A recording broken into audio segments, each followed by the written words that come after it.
Acho excelente, né? Assim, essa riqueza que nós pudemos trazer para vocês, porque a gente trouxe pessoas que estão envolvidas com negócios e instituições de todas as áreas.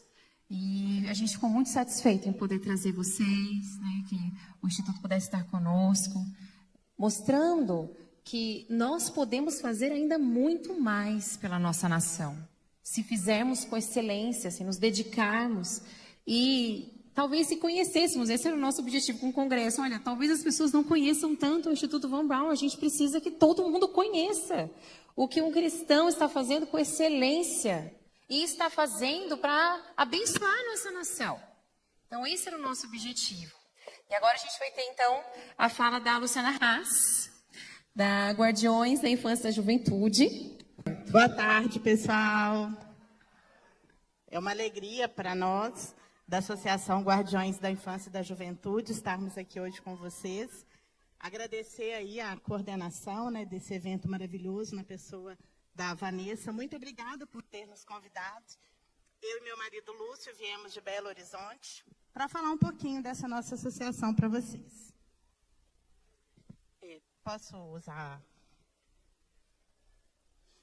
Olha lá, pessoal, desde 2015, mais ou menos, 2014, nós lutamos lá em Belo Horizonte contra a ideologia de gênero, contra a doutrinação nas escolas.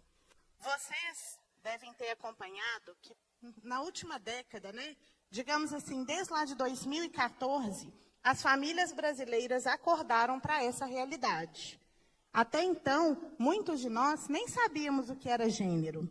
E aí nós nos deparamos com um plano nacional, que na época, 2014, estava sendo feito, depois os planos estaduais, os planos municipais de educação, e nos deparamos com aquela realidade, né? Militantes travestidos de professores, porque professores, nós temos, sim, professores bons no nosso país, professores preocupados realmente com a instrução, a educação das crianças, mas nós temos um grande número de militantes. Alguém aqui já se deparou com alguma situação de doutrinação ideológica com seus filhos? Bastante gente, né? Então, nós nos deparamos com isso, nós lutamos contra a doutrinação, contra a ideologia de gênero, desde já, né, como eu disse, há muito tempo. Como que eu passo? Isso. Aquela, pessoal, é uma atividade dada por uma escola estadual, lá de Minas Gerais, na qual os alunos tinham que pesquisar a fundo termos desse universo aí, que nós, muitas vezes, queremos proteger ou precisamos proteger os nossos filhos, sejam eles pequenos ou adolescentes, mas chega na escola e se deparam com um trabalho como esse. Esse era um trabalho de 37 termos do universo LGBT, que os alunos teriam que escolher entre eles 5 termos, fazer uma pesquisa a fundo, e esse trabalho ele valia nota para 5 disciplinas diferentes. Era um trabalho interdisciplinar. E quando nós questionamos a escola sobre esse trabalho, eles falaram, mas esse é o 4º ano que a gente faz esse projeto. Então, a gente viu como que, durante tanto tempo, as famílias brasileiras estiveram adormecidas, a ponto de fazerem trabalhos como esse se tornarem trabalhos do dia a dia, muito naturais numa escola, seja particular ou pública, né? Então, nós, como associação, uma pessoa jurídica, Guardiões da Infância e da Juventude, nós nascemos com essa missão de ser um agente proativo para resgatar e resguardar a integridade física, moral e espiritual de crianças, jovens e suas famílias. A nossa visão é ser reconhecida e referendada no Brasil como uma instituição de defesa e promoção dos direitos das crianças, dos jovens e de suas famílias, de forma que em qualquer parte do Brasil, quando alguém se deparar com alguma violação do direito da criança e do adolescente, que procure a nossa instituição, porque nós temos parceiros importantes como a rede de profissionais pró-família, que hoje aqui vai ser até, vai ser apresentada a vocês essa rede. Lá em Belo Horizonte, nós temos uma parceria com essa rede, muitas outras, que oferecem realmente uma proteção para as crianças e para as famílias. Os nossos valores: Deus, pátria, família, liberdade, responsabilidade e fraternidade. E como é que é o nosso dia a dia, né? O que a gente faz? Por exemplo, nós estamos sempre presentes nas assembleias, nas câmaras municipais, quando são debatidos ou são votados assuntos que têm a ver com a criança, a família, a educação. Vocês têm noção da quantidade de leis que tentam empurrar, que tentam emplacar em nosso país, em nossas cidades, nossos estados, para combater a inocência das nossas crianças? Vocês têm acompanhado isso? Leis que dão liberdade para que façam das nossas crianças cobaias de experimentos sociais. Então, nós estaremos lá. Também em outras audiências, como essa, né, que eu coloquei um exemplo para tratar da melhoria da saúde desde a infância. Questão de aborto e tudo mais, estamos sempre presentes. Nós temos também, pessoal, um selo chamado Guardiões, recomendado pelos Guardiões da Infância e Juventude, que nós colocamos nos livros literários para que os pais possam saber com que tipo de material eles podem contar. Então, se o livro literário ele tem o selo recomendado pelos Guardiões, significa que ele é rico em princípios e valores e que é adequado para a faixa etária. Hoje existe uma dificuldade muito grande de você chegar numa livraria e encontrar um livro realmente adequado, com princípios cristãos, né, com valores que realmente nós queremos passar para os nossos filhos. E esse ano passado, né, em outubro, a gente fez o nosso primeiro congresso. E até foi através desse congresso, né, que o pessoal aqui do Legado Cristão nos conheceu. Então, nós criamos um congresso que se chama Educação em Xeque.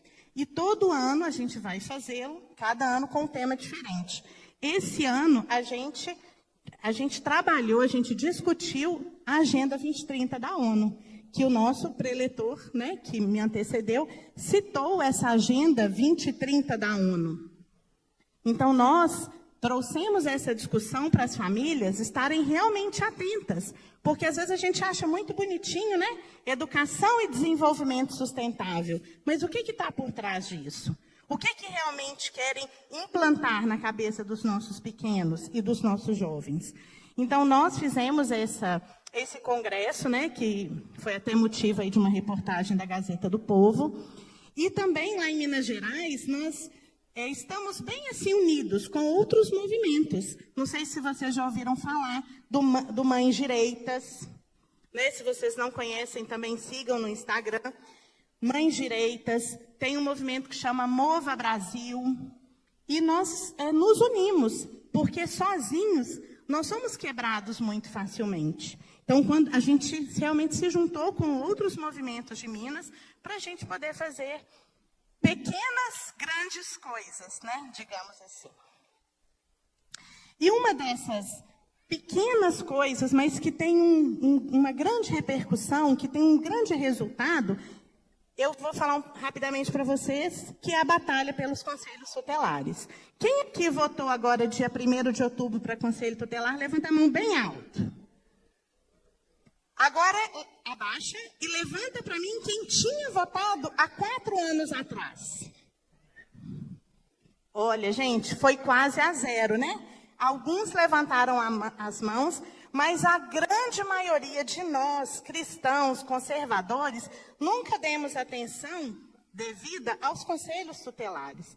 E nós descobrimos que esses são agentes importantíssimos nessa luta, né, pelos princípios, pela defesa mesmo dos direitos das crianças. Então, nós da Associação Guardiões da Infância e da Juventude, nós mobilizamos as pessoas, né, nós como guardiões, como pessoas físicas, junto com outros movimentos de Minas Gerais, nós mobilizamos as pessoas e fizemos um grande movimento por lá, para incentivar as pessoas a irem votar.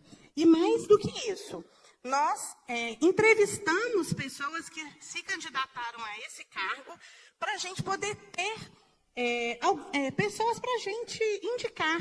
Porque não adianta a gente falar assim, vai lá e vota. Mas vou votar em quem? Eu não conheço. Né? Então, nós... E agora, pessoal, agora faltam 4 anos para a próxima votação. E nós já vamos começar a trabalhar.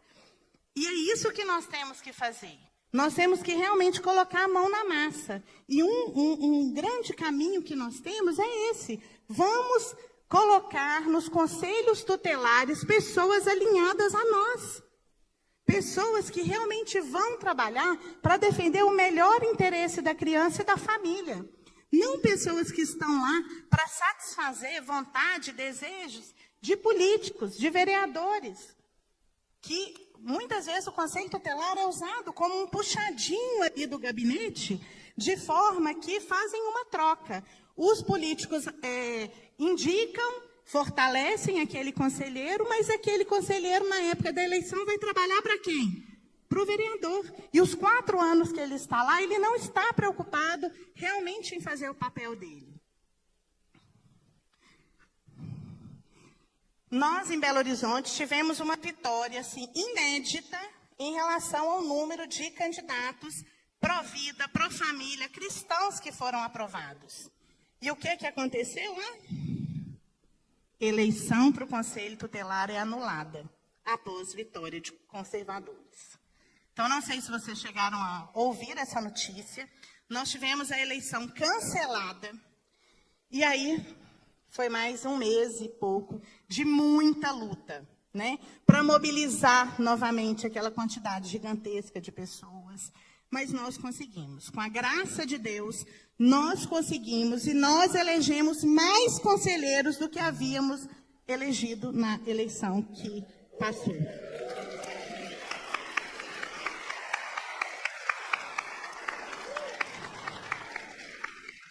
Agora, pessoal, não basta nós elegermos esses conselheiros.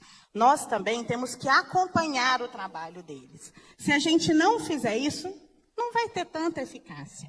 Então, nós também, da nossa associação, nós estamos oferecendo para os conselheiros do Brasil inteiro, e aí, né, lá em Belo Horizonte a gente faz presencial e para todo o Brasil a gente vai fazer online, virtual, uma formação para conselheiros tutelares, para que eles saibam como agir.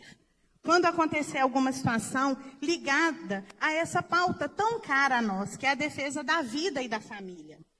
Esse sábado agora mesmo, nós demos uma formação para conselheiros tutelares, onde nós abordamos a questão do aborto, da educação domiciliar e tantas outras que são muito importantes para nós. E nós temos que orientá-los para que eles saibam agir dentro da lei. Nós não vamos e não estamos pedindo nada que esteja fora da lei. Mas nós temos que instrumentalizá-los, que ajudá-los a entender os mecanismos para que eles possam, de verdade, defender as crianças e as famílias. Então, se você pretende ser um conselheiro tutelar, é um conselheiro e quer se formar melhor, ou apenas que você quer que a sua cidade tenha conselheiros pró-vida e pró-família, conte conosco. Esse é um dos trabalhos que a gente faz. Ali está o nosso WhatsApp, o nosso Instagram. Se você está aí com o celular na mão, pega o celular, já entra no Instagram, digita lá Guardiões Infância e Juventude, vai aparecer uma bolinha amarelinha, segue a gente lá. Ali está também o nosso e-mail, mas através do Instagram vocês podem mandar mensagem no direct que a gente responde direitinho. E para finalizar, pessoal, nós estamos vivendo tempos sombrios. Alguém tem dúvida disso? A desconstrução, a destruição que a professora Inês falou, né, aqui no primeiro bloco da manhã, ela está assolando o nosso país. Ela está chegando dentro das nossas famílias. As pessoas que nós entregamos os nossos filhos para que elas cuidem, que estão os professores, muitas vezes estão usando os nossos filhos, como eu citei aqui, como cobaias para experimentos sociais. Então, dentro nessa situação de tempos obscuros que estamos vivendo, nós temos que ser um farol na vida dos nossos filhos. Afinal de contas, eles são o nosso tesouro mais precioso. Nesses tempos sombrios, em que o mal é apresentado como bem, o verdadeiro o falso é apresentado como verdadeiro, nós temos que ser esse farol na vida dos nossos filhos e realmente iluminá-los e ensiná-los a diferenciar o bem do mal, a diferenciar o que é certo do errado e sempre escolher o caminho do certo, do bom e do verdadeiro. Muito obrigada, pessoal.